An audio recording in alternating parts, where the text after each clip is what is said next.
Hello and welcome to New Consciousness Activation. I'm very happy today to welcome Linda Bloom.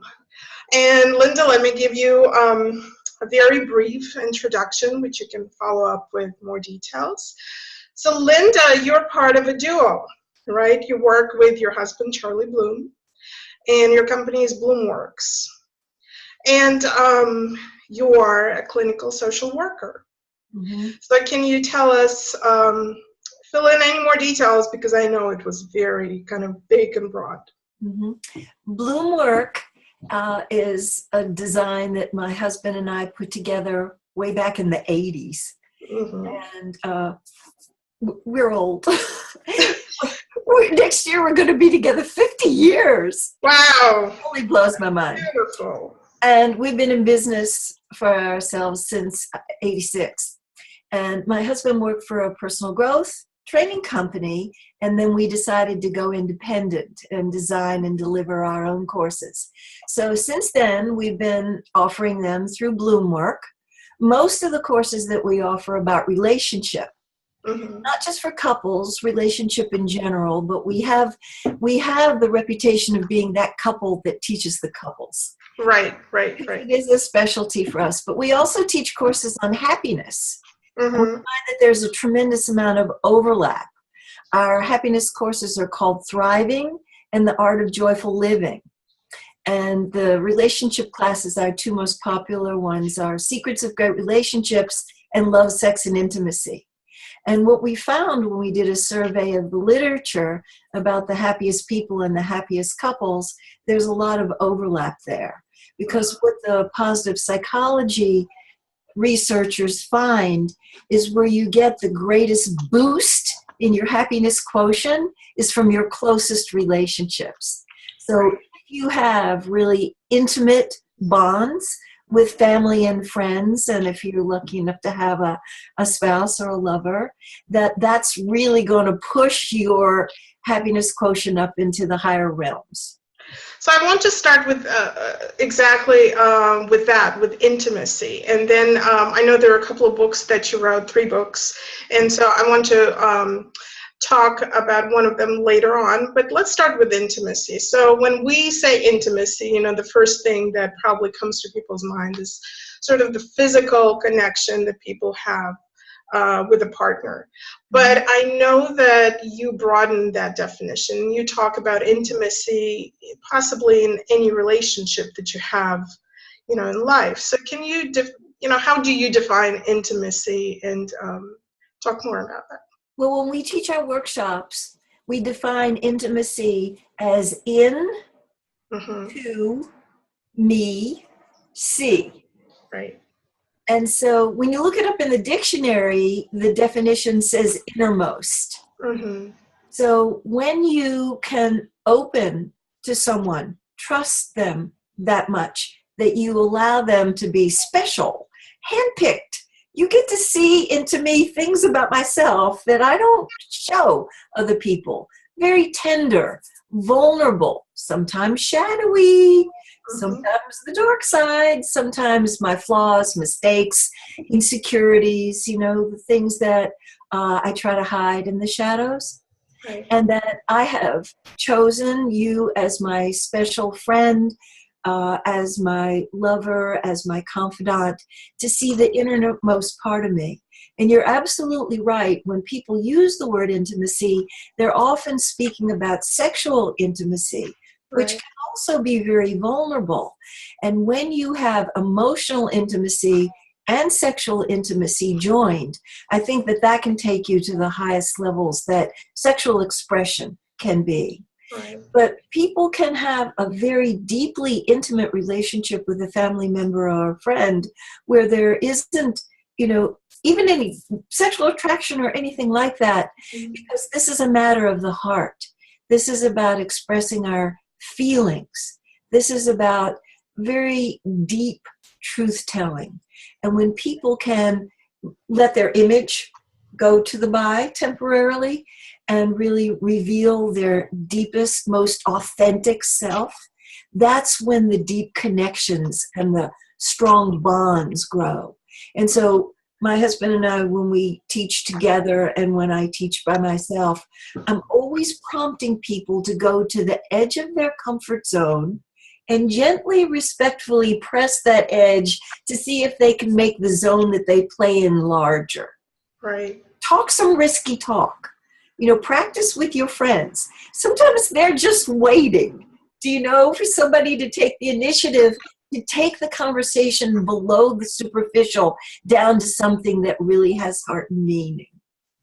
And absolutely, but I would think that all of us, the reason we maybe not necessarily want to jump below the surface level is that there is fear. There's fear of being hurt when you become so vulnerable. And I would think that you work a lot with, those experiences where people maybe have experienced vulnerability, got hurt, and shut down, or maybe they just have an idea that there's I was told once that in a relationship, whoever cares the least has the most power. Whoever is the least emotionally affected has the most power. And so I wonder if that's one of the myths in your book, Happily Ever After and 39 Other Myths about love and intimacy. So can you talk about that? How do you love and become open and intimate in any type of relationship in the face of potential hurt, despite of that? Intimate relating is inherently dangerous. Mm-hmm. It's an acquired taste. You have to have cultivate a taste for the rawness of being on that edge, mm-hmm. because you're out there on the skinny branches. Right. Yes. And so we take some chances when we're vulnerable, when we open up, and sometimes we try to take the conversation to a deeper level, and people talk right past it, distract, change the conversation. Mm-hmm. They're not eligible players. We wouldn't necessarily give up on them right away. We might probe a little bit more, but there are some people who will respond, who want to play, who want to go deep, who want to talk about things that have heart and meaning. And there will be disappointments. We don't give very many guarantees in our work, but we guarantee that. We will sometimes feel let down. Mm-hmm. And sometimes people will blab about us and violate confidentiality. Right. Sometimes it may come back to us later and be thrown up to us in the fight when people are, throwing everything they've got, their ammunition arsenal that they remember your vulnerable areas, and it could be used against you later. And we prompt people that they don't go back behind the image again as much as possible. Of course, if somebody's abusive to you, you don't want to go there with them. But to know that it's all trial and error, it's all fall down, get up. It's all begin again, begin again, begin again. And we will need to take some hits sometimes. We guarantee that. Right. There are going to be some painful moments. Intimate relating is not for the faint of heart. But if we know who we are, mm-hmm. When we know what's true about us, when we are connected to our deep, authentic self and we're anchored in that, we will be rendered helpless, in the moment that we're first hurt, but that we can have resilience, we can bounce back, we can come back. And we can see that when people do those hurtful things, it's their pain, it's their fear, it's their lack of consciousness in that moment. We don't take it quite as personally. We're not as wounded by it and can get back in the game. You know what I mean about the fall down, get up. Absolutely. I want to pick up the thread. You have heard, and I don't believe it's a myth, that the person in the relationship who wants the relationship less, or at least believes that they want the relationship less, believes that they need the relationship less, does have more power. Right. There's a whole lot of material out now about attachment theory and about the people who have the avoidant attachment are usually the ones that tell themselves they want the relationship less. Mm-hmm. And the anxious attachment are the pursuers and the ones that want to be closer, want to be together more, usually want more touch, want more eye contact, want more words of affirmation. But when it comes right down to it, I've been in the business for over 4 decades now. Sometimes the person who can look rather aloof and disconnected, there's some bravado there.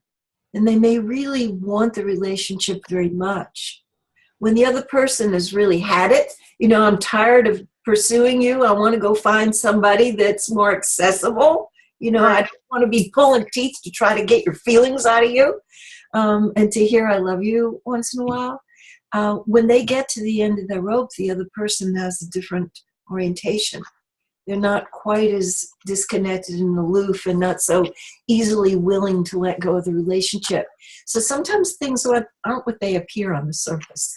Absolutely. But I also wonder if it's a new paradigm that, more in the old energy or the traditional kind of the way we've all grown up, that was very much the truth, that whoever sort of didn't share the feelings or didn't really appeared to not care much had the power.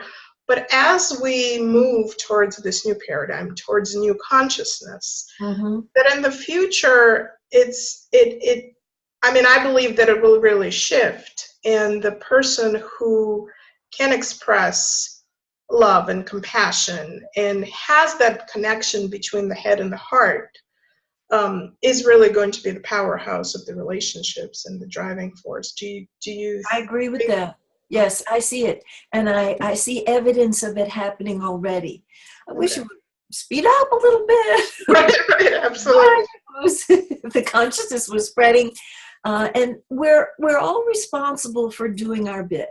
Do you know, make the people that we interact with in our family, our neighbors, our friends, if we live in the same household with people, to have those relationships be as authentic and real as possible, to practice on the immediate concentric circle around us. Can you imagine what a world would be if everybody was taking responsibility for making their little segment? Well, that's what we're trying to imagine right now through the summit, is where are we heading and what's the potential out there. But we'll get back to that. We'll talk about potentials. And it requires some risky talk. Absolutely. It requires sticking our neck out. It requires being the initiator and being bold and owning our leadership. And those of us who really are connected to our heart and our feelings and our vision of what we want our relationships to be, we have to really take a stand for them. And if we're involved with someone who may not be quite on that wavelength yet, we use the phrase when we teach, appeal to their enlightened self-interest. That there's a lot at stake here. And look and see what I see. See the vision through my eyes. I have a very strong vision of people making vows to harmlessness. To stop and think about what their words are how they're gonna land on the other person. Get the sarcasm out of their voice. Get the irritation out of their voice. Get the hard edge of criticism and judgment out of their voice. And when they start behaving, more adult and more evolved and more conscious and coming from their heart, herself, you don't even think those judgmental thoughts so much anymore. They fade away. I really believe in transformation. And I want to define the term. It was so enlivening to me. I did a week-long retreat with Thich Nhat Hanh, the Buddhist scholar and master. And he said that transformation is coming back to our basic nature. And I just went, just coming back to who we are, our essential nature. It's not striving and working so hard to become somebody other than who we are. And we started out with that kind of innocence where we were just very connected to our feelings and express those feelings, cry out for what we wanted, to express ourselves. And then we got socialized with all of these.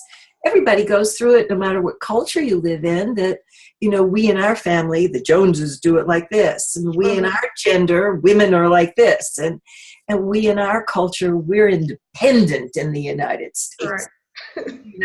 As if dependency was a dirty word. And so we learn that we must hide certain aspects of ourselves. So I just felt so blessed by Thich Nhat Hanh when he said, just coming back to our basic nature.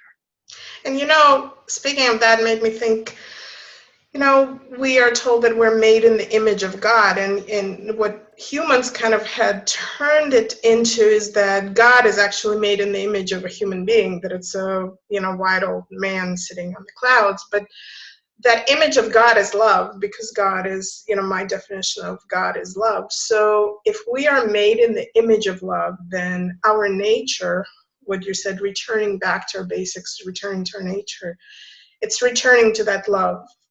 That's exactly right. Eternal. And for the people who have a more spiritual and religious orientation, to come to our godlike nature works for them. Mm-hmm. I've also worked with a lot of people over the years who have had a lot of hypocrisy and forced to go to church when they didn't really feel it, and forced to pray and this sort of thing. And so I don't use the word God with them, I use goodness. Yeah, that works. Coming back to our godlike nature, we're coming back to our basic goodness, because everybody can relate to that. Mm-hmm. Yeah. Excellent. So what I'd like to talk about is IDD, which is a term that you coined with your husband. But I think as we become aware, as we start taking steps to first become aware of where we are in terms of our intimacy and our ability to be vulnerable with others, we start becoming aware of sort of how great or how not great our state of affairs is. And that's where IDD comes in, which is intimacy deficiency disorder, correct? So yes. Can you tell us about that and how you came up with that term? Well, over the years, my husband and I, students in our classes, individuals in our caseloads, we do counseling with individuals and couples. We saw so many people who had similar symptoms. Mm-hmm. Either feeling the blahs, is this all there is? Feeling sort of discouraged, even hopeless and despaired about ever really feeling thrilled and enthusiastic about their life. Or else they were grumpy and grouchy, irritable and a short fuse, that little things would bother them and set them off. Mm-hmm. Started to see a theme running through these symptoms that we would notice in people, and we started to kid around with each other and say they've got IDD, intimacy deficiency disorder. Mm-hmm. We would often, hear about their lives, and sometimes people didn't even have one confidant.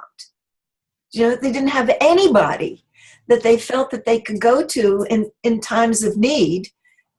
Can I tell you, I think I'm going to get downsized out of my job and I'm in a panic here, or I'm having trouble with my teenage kid. He's doing a lot of drugs. I'm afraid he's gone over the line for experimentation. We hit these rough spots. And if we don't have anybody that we can go to divulge this to, it can help make us feel depressed, hopeless and despaired, and can also make us very cranky and irritable, resentful. Nobody's there for me. Right. And so we have a term, this intimacy deficiency disorder, and its remedy.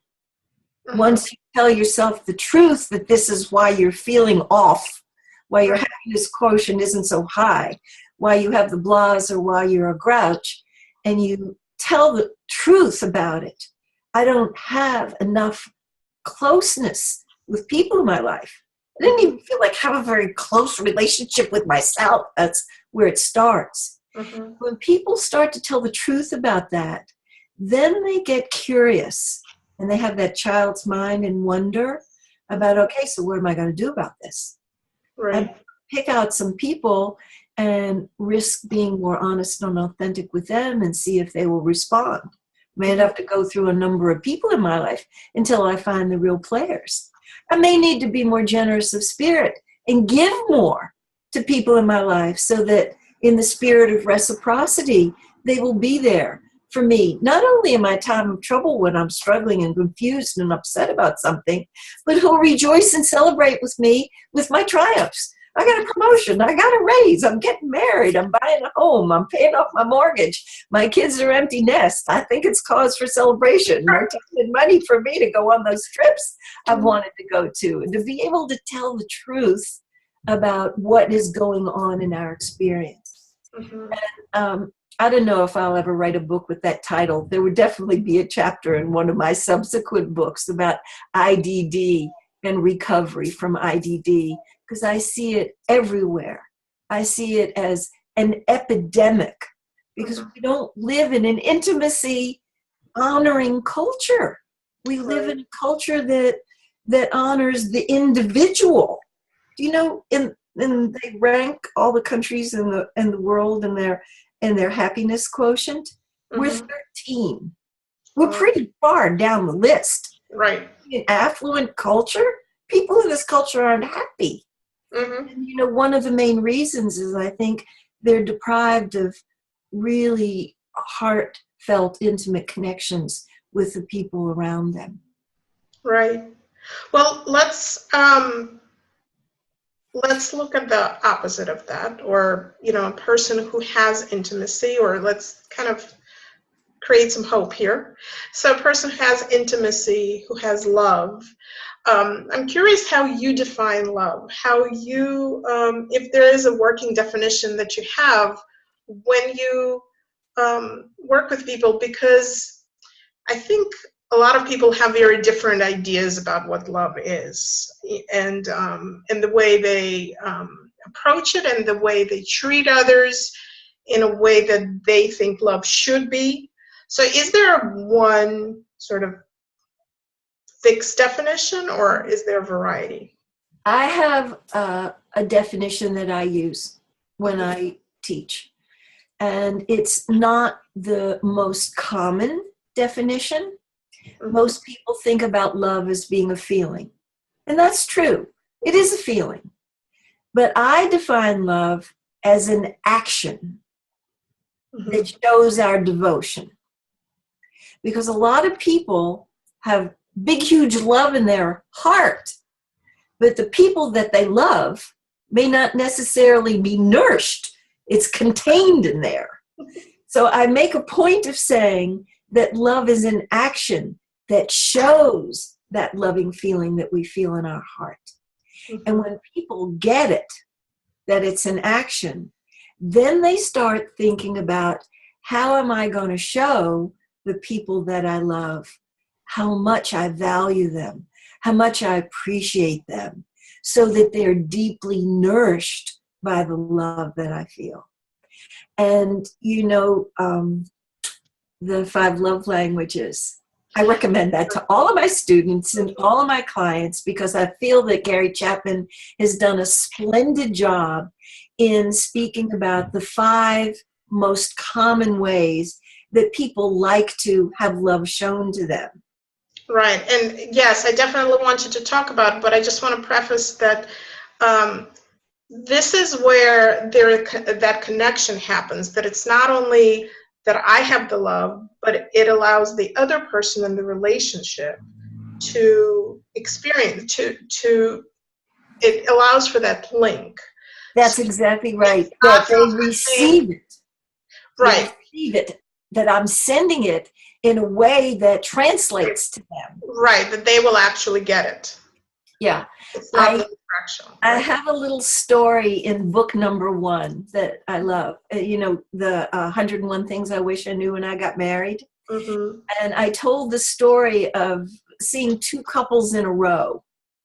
And the first couple comes in, and she's crying her head off. I don't think my husband loves me. And, you know, he never tells me that he loves me. I'm desperate to hear that he loves me. I really want to feel reassured if he could just say the words. And he's a very shy, introverted man. But he does love her, and he summons himself together, and he finally croaks out, I do, I love you. And she's just sobbing in appreciation because she's been desperate to hear it. Mm-hmm. And they leave, they're happy that it's a success. He was able to summon his courage and find the words, and she's satisfied. And the next couple comes in, and the woman is pissed. And she said, I'm so sick of it. He tells me he loves me all the time. I don't believe it. If he really loved me, he'd pick up his wet towel off of the bed, and he wouldn't leave his socks all over the place and his shoes all over the place. He doesn't clean up after himself. After we eat, he never picks up his dish from the table and take it to the sink. I feel like I'm the maid around here. Mm-hmm. So, you know, some people, they really need the words. That first couple, she really needed the words. The other woman didn't want the words. She wanted the acts of service. She wanted love shown with the actions, that she not be treated like the hired help. You know, she wanted to be valued higher than that. And I think when you start to realize that the people in our life, we need to tune into them, ask them, pay close attention. Bring the wonder and curiosity of the child's mind so that we love them the way they really get it. Do you know, they feel deeply satisfied, deep down in their soul. And I think the relationships that are the most loving and the most emotional intimacy, those people are really tuned into each other, and they're doing a daily practice of loving each other in the proper way. And so this, well, first of all, let's go through the 5 languages. So there are 5 languages, and you mentioned 2. One is the words of affirmation. One is acts of, the other is acts of service. Uh-huh. And the Gifts. other 3, gifts. Mm-hmm. Gifts, touch. Mm-hmm. There's an inventory that you can take, you know, where you see what your love language is. And I got the maximum amount of points that you can get for touch, and I got nothing for gifts. And the 5th one is how you spend your leisure time. Mm-hmm. Because if your partner loves classical music and you're not into it so much, but it would really light them up for you to go to that classical music concert with them, you stretch into their world. And if you're not so touchy-feely, but they really, you know, they just swoon and feel so happy, you make it a point to hug them up more, hold your hand when you walk, you know, to cuddle before you go to sleep, the goodnight kiss, and the things that people love. And we encourage everybody that we work with to look inside and find words to approximate. You can't nail it exactly, but as close as you can get to express appreciation and gratitude for the people who are important to us, to make sure that they know it, how important they are to us. Because that really gives people a lift to know that we matter in their life, that they learn things from us, that they respect us, that we enrich their life. And from what I can see, there isn't enough of that going on. People are a little bashful to say. They feel it, and then they just rush on to the next activity and don't say. And how splendid it is just to take a moment to say, I really appreciate what you're doing with this project. I think it's an important project. Mm-hmm. You know? It makes the people really feel seen and heard and understood, and they feel that what they're doing in the world is valuable. Right.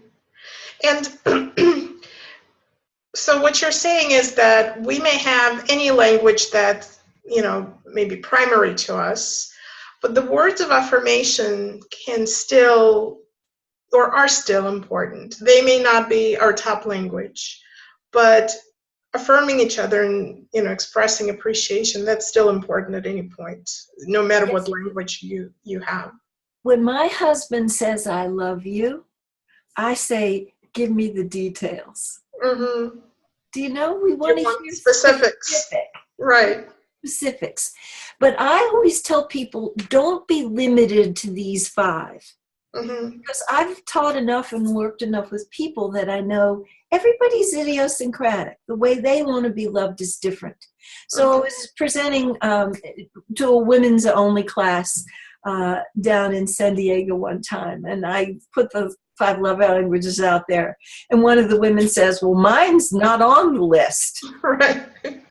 And I said, please share with the group what is yours. And she says, my husband has been so negative.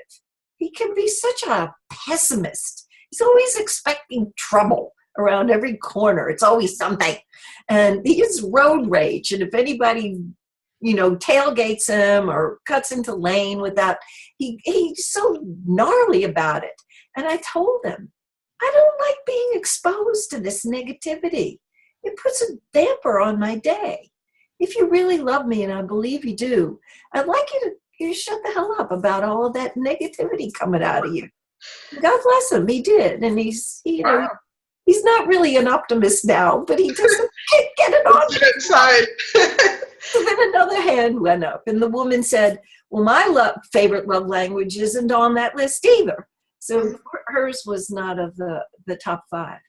And she said, my husband used to do all that fawning all over me. He used to put love notes and books that I was reading, and he would put love notes on my windshield wiper in my car, and he was always hugging me in public and kissing me. And my girlfriends were really jealous of me and thought that I had this wonderful husband. Then I found out that he was having an affair with my best friend.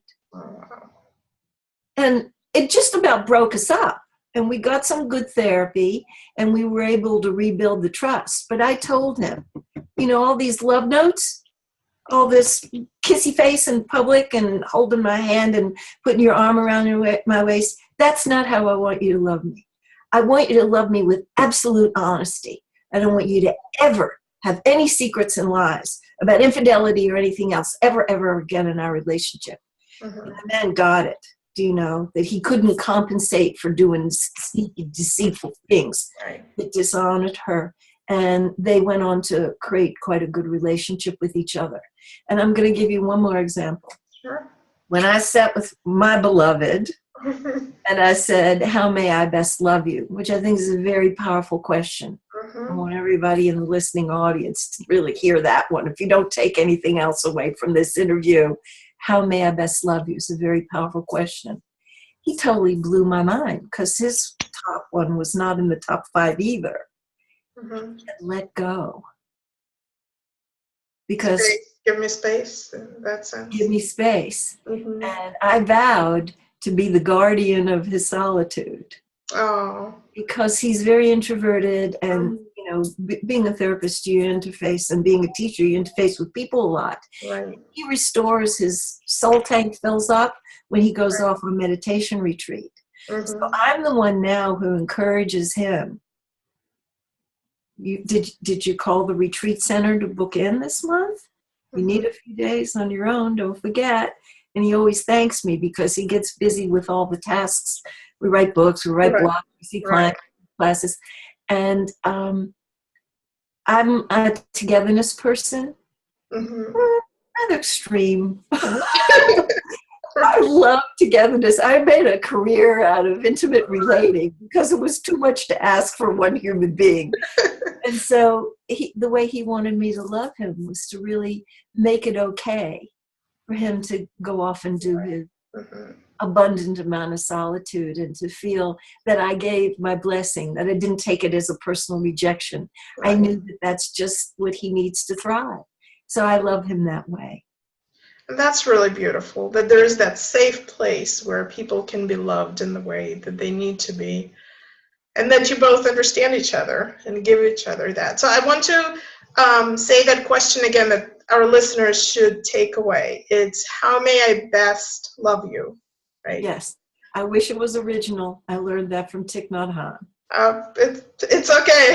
We have to find the best ideas and steal them from each other because it's all like part of one consciousness. So I think it's okay.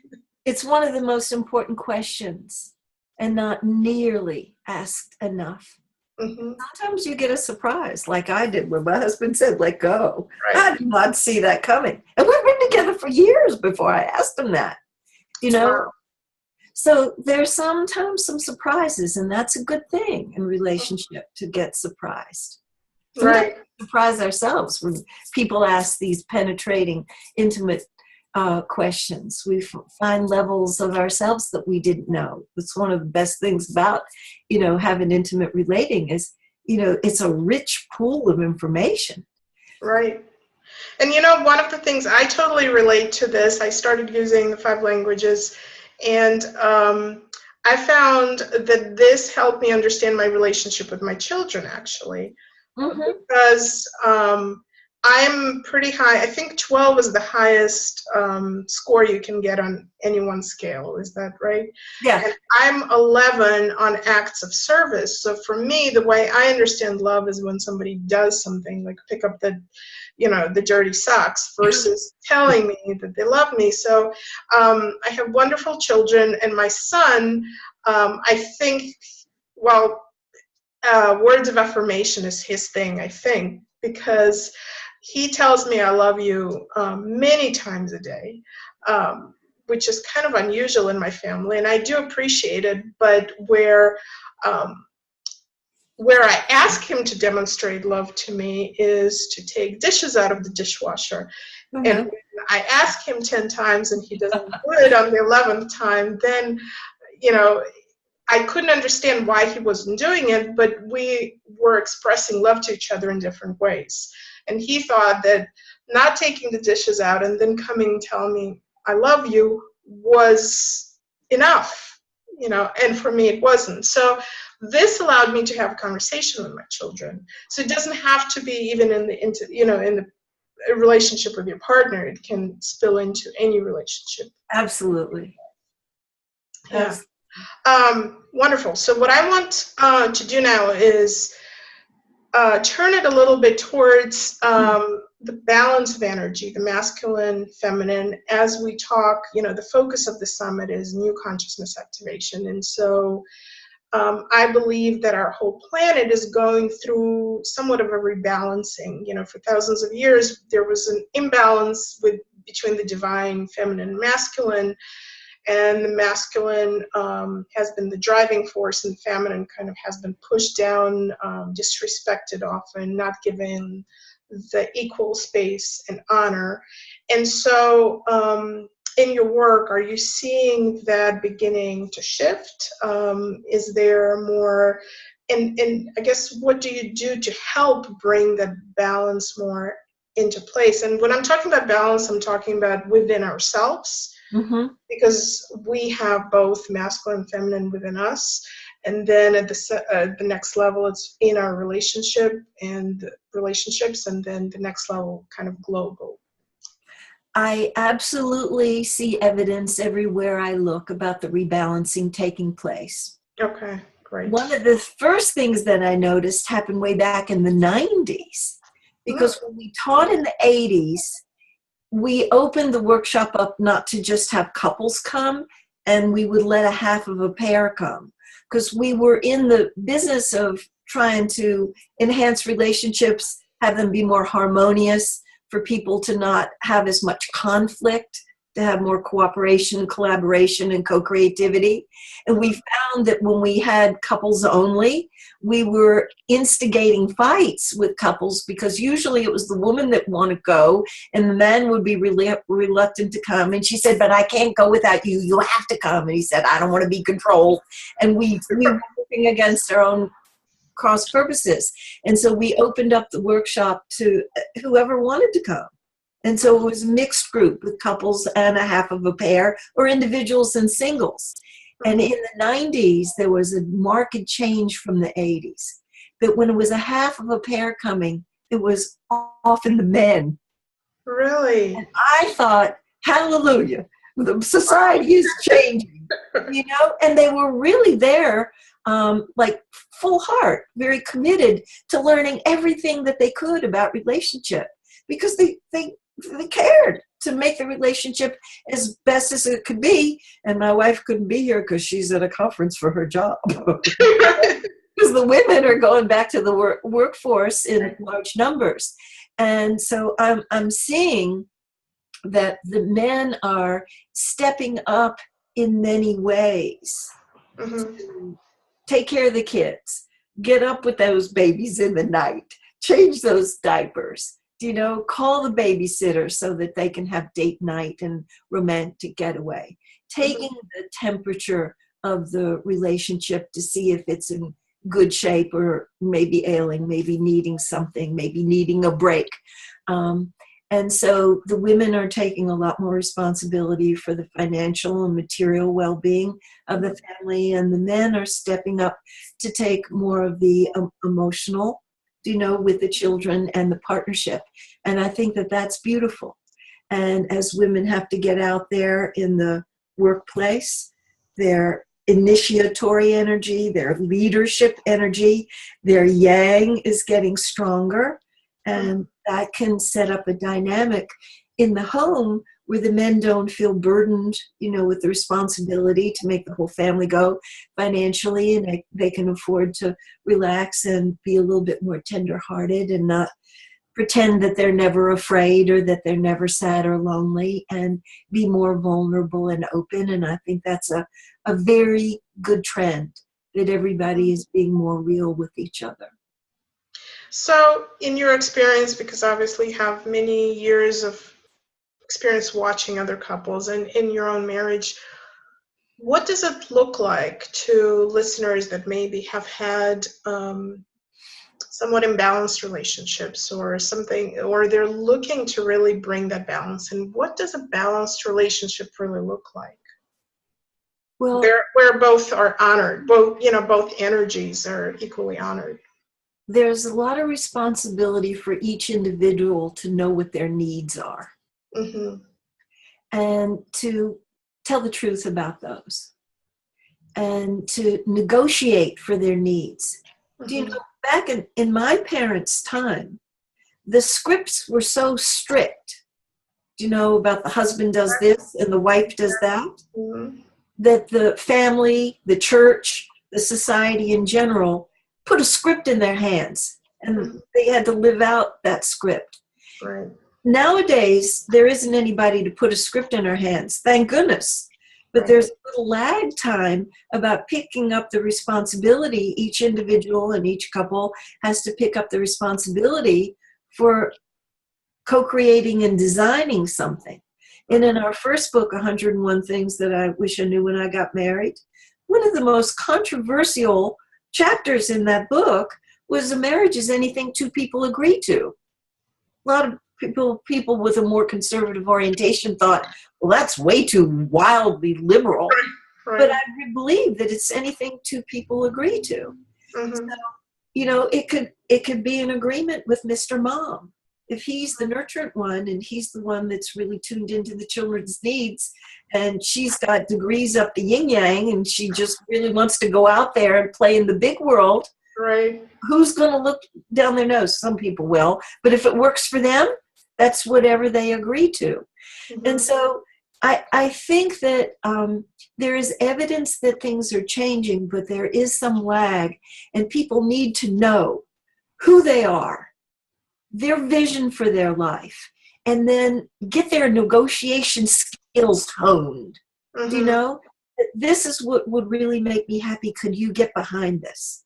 Let me know what your needs are so I can stretch into your world and support you.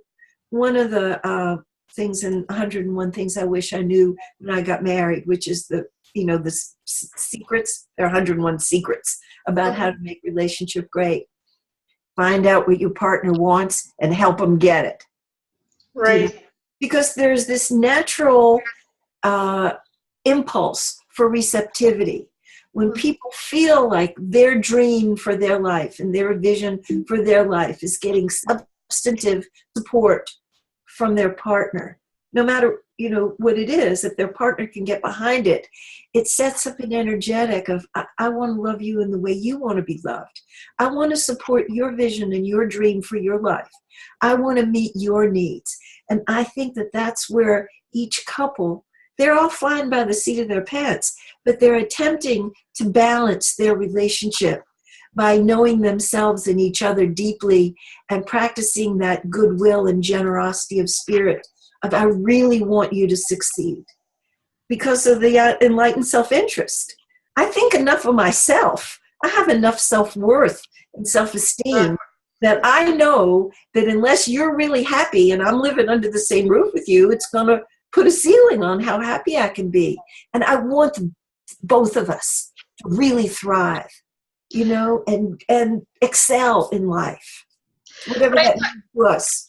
And I think that's a very important point, because I think it changes sort of the perspective of what we had about a happy marriage or happy relationship. So traditionally, we've hoped that we would find that Mr. Right or Mrs. Right or whatever, and they would give us what we need, because they would sort of know what we needed, because there was this magic information and they would just provide it to us. But what you're saying is if I'm hearing you correctly, is you're putting the responsibility back on the person to, first of all, have enough self-worth and self-love. And also you're putting the responsibility on us to communicate out what it is that we need, and to have the enough self-worth to really ask for it in a relationship. And that's how the negotiation begins, because if we don't, and we simply wait passively to sort of be made happy by another person, then that's not the recipe for a successful relationship. You got it. It's a very high level of responsibility. And the relationships that I see that are thriving, and there are a lot of them around. This second book we wrote is The Secrets of Great Marriages. One of the reasons that we wrote that book is because there was all this naysaying. We not just clients, friends of ours that say, I don't know one couple that has a great relationship. I don't know anybody that I would want to have a relationship like theirs. And I said, I see happy relationships around. I'd like to testify that I've co-created with my husband a great, deep, abiding love. And I have friends who are the real deal. They're not faking it. They're really happy. And so we interviewed all these really happy couples to tell their stories in their own words. And I think that they are a highly responsible bunch. They have looked at the areas where their self-esteem wasn't so great, and they grew in those areas. They have grown the kind of courage to speak up about what they feel and what they need and their vision for their life. They have become good enrollment people, to enroll people in their lives to be supports for them. They've cultivated generosity to be able to give and receive, very important dynamic. And they have that clarity of vision and the self-worth to go after it. Steady plodders. They just kept doing their daily practice. Relationship is spiritual practice every day, and their relationships began to flourish. Not just with their romantic partner. Their relationships in general started to flourish in the workplace, with family members. And they grew. They grew into whole adults. And some of these people, they came from really serious dysfunction. We have one story in the second book, and this guy, he was born into a family of criminals. He was doing criminal acts in childhood, and he had to leave the home. His parents were teenagers, so they left him with his grandparents to raise him. He had to leave that home because he literally thought that his grandfather was going to kill him, because his grandfather had such a bad temper. And when he was a teenager, teenage boys do things that aggravate their family. Right. And he was a good-looking, athletic kid, and he was a good student. And so he had a friend whose family took him in so he could finish high school. So we're talking some serious dysfunction with some of these people that we work with, who went on to have wonderful careers and great relationships. So you don't have to have a good start. You could have a rotten start. You just keep doing your work. And if you've got this lofty vision for your life and you keep working towards it, you can manifest some pretty awesome things. And I've seen a lot of people over the years that I've been in this career who transcended their awful beginnings.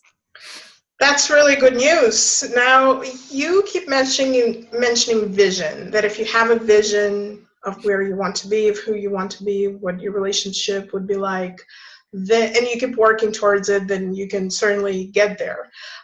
So I wanted to talk about the vision, and if there is maybe an exercise or a process that you can do with us today with our listeners that can help us maybe clarify what our vision is for us, or gain some clarity. Some people are very naturally inclined to vision. Mm-hmm. Other people, they get a blank, and they don't really know. And I say it's okay if it's not immediately apparent. Even if you see some little small aspect, that's a beginning. But continue to practice. Continue to do it. Continue to gift yourself with a quiet moment with an intention to get a hold of it. Because everybody started out with a vision in childhood of what they wanted their adult life to be like. Mm-hmm. Because we go through a lot of disappointment, betrayal, people break promises, they tell lies, they, violate confidentiality. We start, narrowing it down and narrowing down and narrowing down. It's sad that all of that vision goes in the shadow bag, but it's not lost. It's still there. If we make a conscious determination that we're going to retrieve some of those lost parts that are put in the shadow, we can. And if you think about yourself preteen, like 12, we were often very strong in vision at that time. And then we started to have the disappointment, so we started hiding it from ourselves. That's a way of getting back in touch with thinking of ourselves as a more innocent child. So is it safe for us to go back to the vision of our, what we imagined, when we were teenagers and we imagined what our love would be like? Yes. Is it safe Let to go there? The vision be big. Okay. It's safe. It's challenging because there may be sadness, downright grief, if we haven't manifested it yet. Mm-hmm. The pain of not having manifested it can be some of the motivation to go after it. To take that old vision that we've put away in mothballs and hidden in the back of the closet, to drag it out, take it out of mothballs, dust it off, take it out and say, this is my truth. This is what I've always wanted in my life. Mm-hmm. I've wanted to feel secure in a relationship, but not so secure that I felt cramped there. I want the adventure too. I want the security and I want the challenge and the aliveness and the excitement of the adventure. Mm-hmm. And I want to feel deeply loved. I want to feel that I can be myself, that I don't have to send my image. I want to feel that I can tell the truth if I feel insecure, if I feel hurt, if I'm afraid. I want to have a relationship with somebody that I can be vulnerable with. And not only those tender feelings like sadness or grief or fear. I want to be able to tell the truth about my dreams and not anybody tell me that it's a pipe dream and that who the hell do I think that I am? Do I have grandiosity? I want to have somebody say, yeah, you go, girl. I believe in you. You can manifest that. Maybe it's going to take a while. I'll help you. I know you want to help me. I want to have a relationship where I feel that the trust is so strong that this intimate wouldn't lie to me, wouldn't keep secrets, and that they're committed to being real with me too. When people start to really put language on their vision, mm-hmm. I always encourage them to write it down, strengthens it. Right. And I encourage them to speak it mm-hmm. to a friend, because when you declare it out loud, it also gets strength. And so in the inquiry, what is my vision? What is my vision? What is my vision? You start to get more detailed. When you do this frequently, and I really feel that it's a gift to ourselves to let ourselves get in touch with our wildest dreams and our golden vision for our life. Then we start to see but I would need to do this to get there. Right. I'd need to get up on the dating site and get back in the dating game. I've been withdrawn because that last breakup just really did me in. Right. Or I need to talk riskier talk with my friends. I need to get real sooner. You know, sometimes we speak about this as putting your worst foot forward. Not on the first date, but soon. You know, show your flaws. Don't send your image to the relationship. Get off on a good foot in the beginning about being real. You don't have to tell your deepest and darkest secrets right away. But that edge, do you know? And take some risks. Take some chances. Ask for what you want. Be willing to take some no's. We won't get everything we want. You can't have everything you want in life. You can't have it all. But you can have more if you're proactive about going after it. And definitely get your conflict management skills up. Because there's going to be differences. We're attracted to people who have different strengths and different weaknesses from us. Different histories, different values, sometimes different styles of being in the world. So to cultivate the negotiation skills, the communication skills, the conflict management skills, so that you are eligible for great relationships. But it all starts with this vision. We have to be willing to tell their truths about how badly we want it. Because I believe everybody wants to be happy and have a great relationship with themselves. And they intuit that to have real happiness, I have to have good rapport with the close people in my life.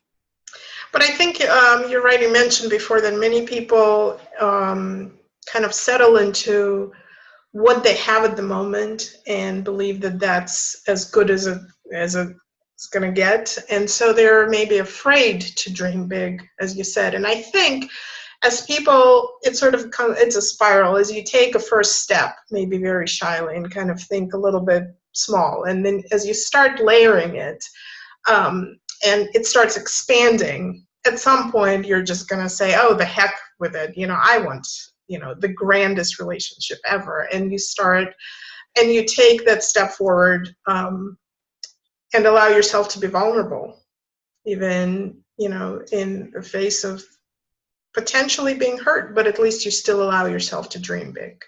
Yes. Yeah. And it's that fall down, get up, begin again. Mm-hmm. And you're absolutely right. People can only do this in small incremental bits. And if wild dramatic sweeps really lasted in the long term, I would recommend them, but I don't think they do last. I think it is the steady plotter method that really, the slow and steady wins the race. Right. But so much of the work that I do is just helping people expand a little bit their belief system. I wrote the most recent book that came out last year about myth busting, because it puts blinders on people. It's so limiting. Do you know? One of the myths is, if you really loved me, I wouldn't have to ask. This was one that tripped me up in my relationship with my husband for literally years. I never thought to question it.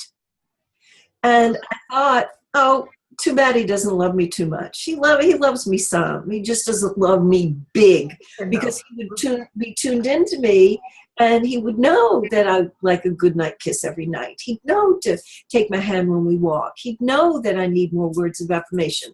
And it wasn't forthcoming. He had a tremendous amount of love in his heart for me the whole time. It just wasn't coming to me the way I wanted.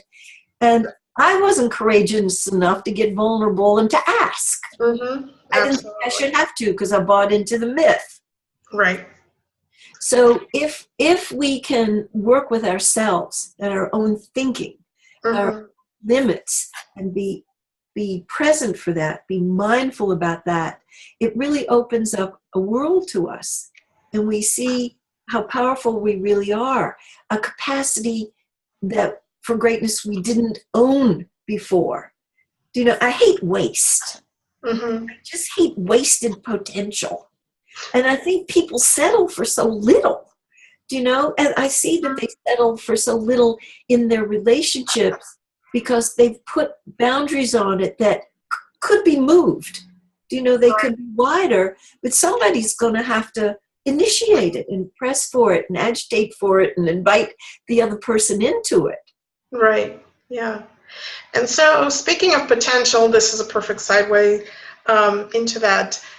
As we talk about, again, refocusing it on new consciousness activation, and as humanity continues to evolve and the balancing of the energies continues to take place, what are you excited about in terms of human potential, in terms of love, the relationships, the responsibility that we take? What are you seeing that kind of, where are we headed with this? What's in store for us if we continue to take the steps that you were talking about today? Well, you know, you mentioned your children. Mm-hmm. I have grown kids. I'm grandma now. I got 3 grandsons. Okay. And my grown kids are still watching. Mm-hmm. You know? And we still have influence over our children, people in our workplace, our friendship network. And what I see, of course, I live in the San Francisco Bay Area. I think we're personal growth workshop central here.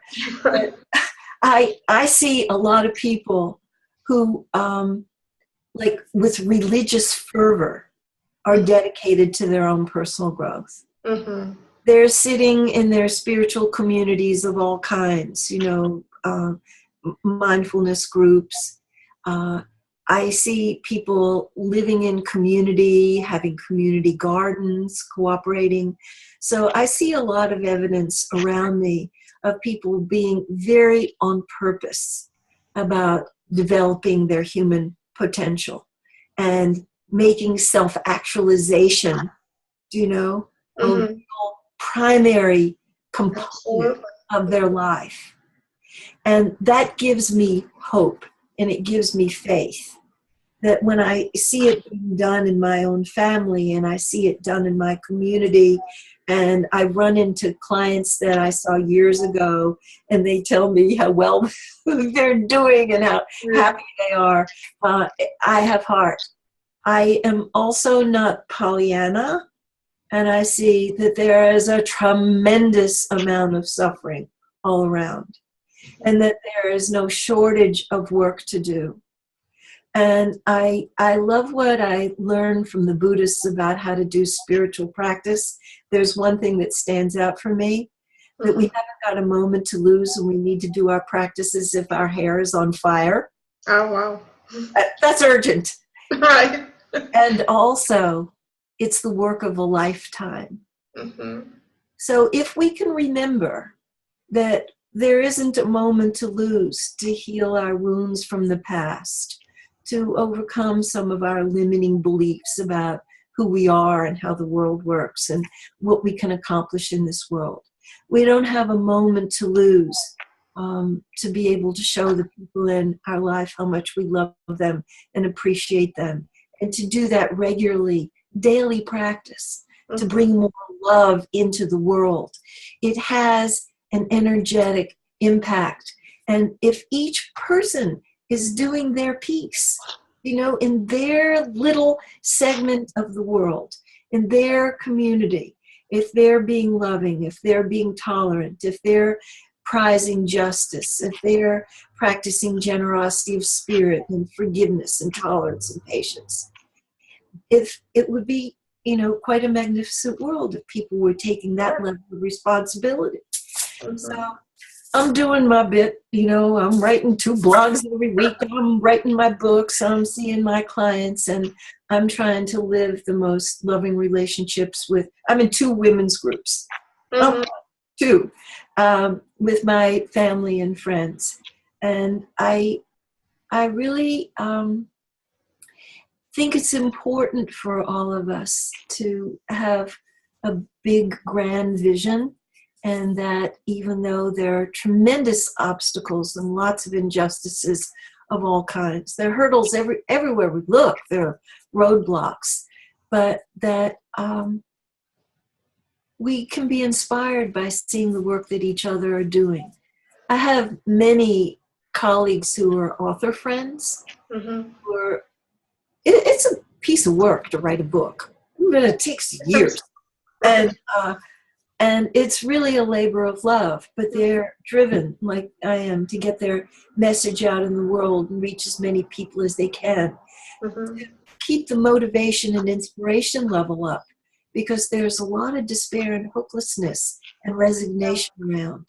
So we need to flock around with the other people who do have some hopefulness and who are, making their contribution, because it brings a lot of meaning to our life, and it keeps some fuel in our tank to keep on going. Right, absolutely. Thank you for all the work that you do. Linda, before we wrap up, I want to ask what you and Charlie are up to today. If there is anything new happening, anything you want to tell our listeners about, and of course they can visit your website to find out more information, but anything you want to highlight briefly? Today, my literal mind is answering your question today. I know you're meaning it more broadly, but that. Well, around today. Today we're doing an intensive. Somebody came in from out of town, and sometimes people don't know what an intensive is. We don't just work with people on the 1 hour a week model, the traditional therapy model. Sometimes people fly in from out of state and they spend a whole day or 2 days with us. So it's like buying in bulk. You have the luxury of being able to go deeper into the issues, layers under the layers under the layers. But I know that you're speaking more broadly than just today. We're in the midst of finishing 2 books. Oh, wow. Our memoir, our editor tells us, is going to be done, and to have the book in our hands in time for Christmas gifts. The title for that one is Into and Out of the Abyss: How One Couple Became Stronger at the Broken Places. Oh, and that memoir's got some dark stuff in it. When I'm talking about transformation, about taking a train wreck of a relationship and really making a healthy, wholesome one, we lived that. So we're telling that story in our memoir. But before this end of this year, I do believe that we will finish From Conflict to Connection, and that will be published next year. So I just want people to know that if they go to our website, Bloomwork, singular, bloomwork.com, there's a whole bunch of free stuff on there. So they can sign up for our newsletter, which comes out once a month, and they get a booster shot of inspiration once a month. They can also see in the archives the newsletters that we put out in previous months for some inspiration. We blog on 8 blog sites, so people can see our blogs. And our books are on there. If people want an inscribed copy, they can get one from us, but they're in all the bookstores. And if the bookstore is out of them, they can have it ordered for them in a few days, and you can get it on Amazon. And they'll see when we're teaching a workshop. This fall, we're going to be teaching in the East Bay in Berkeley, and we're going to teach From Conflict to Connection there. We're also going to be teaching in Mexico at Rancho La Puerta. And in January, we'll be at Esalen Institute in Big Sur. That's February. In January, we'll be at Kripalu in Massachusetts. And we have a brand new, just hot off the press, personal growth center here in Scotts Valley, California, called Multiversity. And I hope that your viewers will go online and put in Multiversity, because we're blessed to have a wonderful, beautiful workshop center. And there are people, teachers from all over the country coming to teach yoga and dance and personal growth and spiritual practice and singing and songwriting and all kinds of wonderful things there. That sounds wonderful. Well, Linda, we have completely run out of time, and I know that you have your intensive to go to. It's going to be 2 days, right, that you spend with this couple working. So I hope it will be a miraculous transformation that you and Charlie create. Thank you so much for everything you do, for what you bring into this world, for this conversation today. It was really wonderful, and I think it'll be really helpful to our listeners. And please continue, keep it up. You're just the light to this world, so thank you. Thank you. And thank you for this project that you're doing. It has a lot of merit. Thank you. Bye. Bye.